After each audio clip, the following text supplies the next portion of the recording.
The Indigo League in the Pokemon anime is considered by many as one of the 3 worst leagues ever. It's one of the most memorable for sure, for both good and bad reasons. However, it also has moments where people question whether the writers knew what they were even doing, both in and out of battle. And the one thing that is usually hated the most above anything else in this league seems to be the ending of the league, as Ash's Charizard refuses to fight, and that costs Ash the match against Ritchie. However, I do think that this ending to the Indigo League is hated a bit too much thematically. Let me make that clear. I just mean thematically, because thematically in my opinion, it is the perfect ending for the Indigo League, and it's something that I've come to appreciate more over time.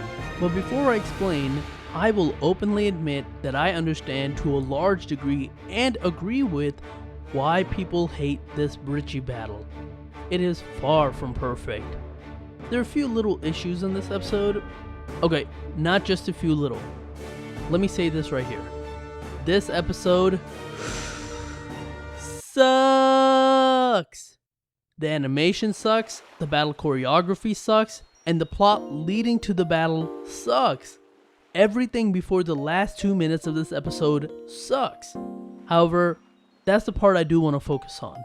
Now, to give a bit of context, in the previous episode, Ash meets Ritchie when they're stuck in an elevator together, and later, both have their Pokemon stolen by Team Rocket. And even though Ash has issues with Ritchie at first, as they work together to free theirs and everyone else's Pokemon, he comes to befriend and respect Ritchie. So the previous episode ends with Ash shocked when he finds out that he has to face Ritchie in the next leg of the tournament. This is so much potential drama and awesome build-up. However, all of this is just potential because it's completely wasted the next episode. Instead of going into the thoughts and feelings of both people involved in the match or a discussion of things that Ash or Ritchie will try and battle, the first 3/4 of this episode becomes a rehash of the previous episode where Team Rocket tried to steal our hero's Pokemon again. Remember, this is in the middle of the league, right before the final battle that we will see. Maybe it wouldn't be so bad had this been a filler episode that it's happening on, but no, it is the battle episode. And like I said, it's not just a small part of this episode, it's 3/4 of this episode, 15 whole minutes. Usually when there's something important in an episode, Team Rocket shenanigan will last maybe 3 minutes and it'll end with Pikachu making them blast off using Thunderbolt. But in this case, what makes everything worse is that Ash dispatches of them repeatedly, and unlike other episodes, they keep coming back. The final cherry on top being that because of this constant fighting against Team Rocket, by the time Ash makes it to the stadium, all of his Pokemon are exhausted. Now realistically in a situation like this, what should have happened is that Ash would explain the situation to the ref and they would delay his match till the next morning when his Pokemon are healthy. However, this is anime, so we know that's not going to be an option.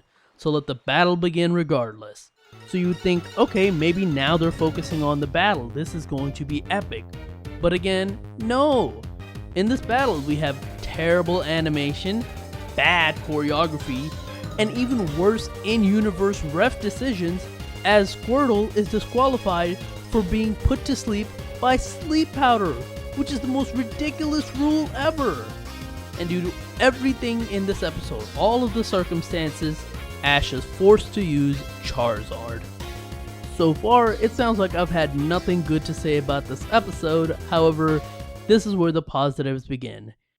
Charizard being Ash's last hope is the perfect setup to the battle, and more specifically, the theme of the entire first season of the anime. For some more context, after Ash won his 8th badge and returned to Pallet Town, he had 8 weeks or 2 months to prepare for the Indigo League. And the show actually keeps that consistent, having 8 episodes before they move on to the League episodes. And in these 8 episodes, starting with the Evolution Solution and ending with Bad to the Bone, the main storyline is that Ash should be doing his training, but one thing or another causes him not to. And while Ash is delusionally confident in his own ability, the narrator still harps on the fact that Ash really hasn't trained hard. So when things are finally at their most dire, After he loses all of his Pokemon to Ritchie and can't afford to use Bulbasaur because it's weak to fire, he's forced to bring out Charizard. At first, it looks like this might work because Charizard is fired up seeing a Charmander and fights. However, when Ritchie brings out Sparky, Ash's Charizard just loses the will to battle. He refuses to listen to Ash and just lays on the floor, conceding defeat. This is amazing. Why? Because this one moment justifies what everyone else in the story has been telling Ash's entire journey, but Ash failed to listen to. That being that battle instincts can only take you so far. Luck can only take you so far. Ash throughout his entire Kanto run had so many moments of luck, whether it be getting badges from gym leaders that he didn't earn, or luck in having one of his Pokemon fully evolve very early without him really having to do much training, allowing him to have a powerhouse in his team.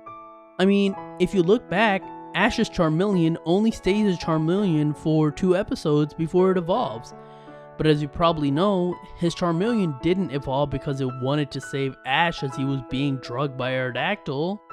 No, it evolved for its own ego because Aerodactyl was making fun of it.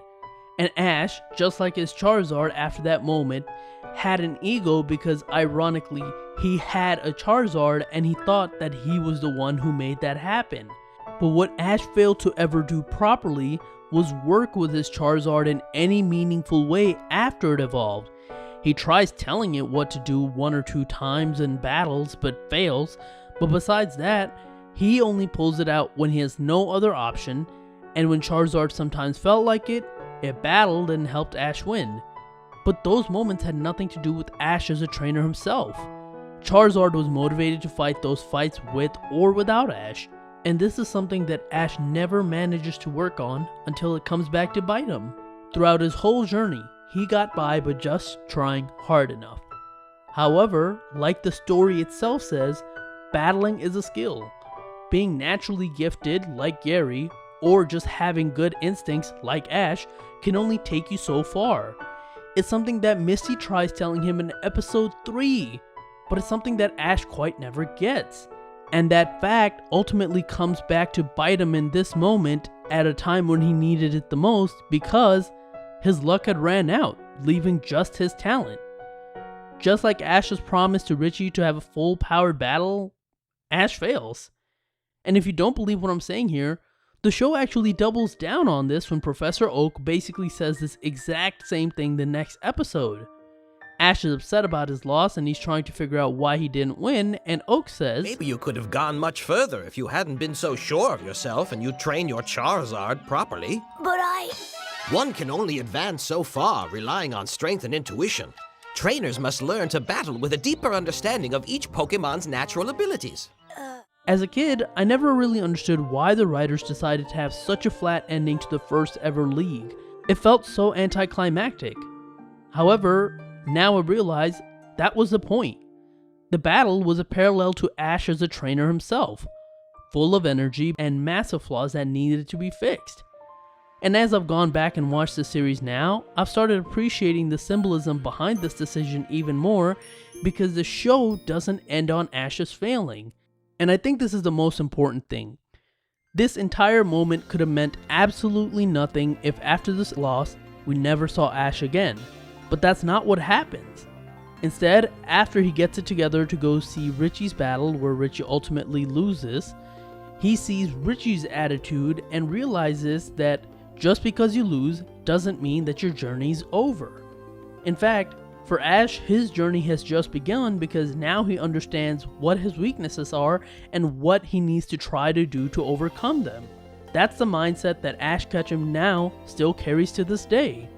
And if you don't believe me in that, why do you think that over all of his trophies, all of his medals, all of his accomplishments that Ash has ever earned as a trainer, he puts above his drawer, right in the middle of all of his important trophy and collectible items, the first ever participation award he got from the Indigo League? It's because it's one he holds dear because he learned to be who he is in that tournament. He views it as a badge of honor of sorts. So Even though the actual episode itself where this takes place in absolutely sucks, the lesson imparted by the ending of this episode, as well as the legacy that it leaves lasting behind for Ash as a character, makes it to me one of the most brilliant endings to a battle that has ever been written in Pokemon. But hey, that's just my interpretation. Do you have a different opinion? Let me know in the comments down below. Be sure to like, share, subscribe. You can follow me on Twitter at TheRealPdGaming, and that's it. I'll talk to you guys later. Peace.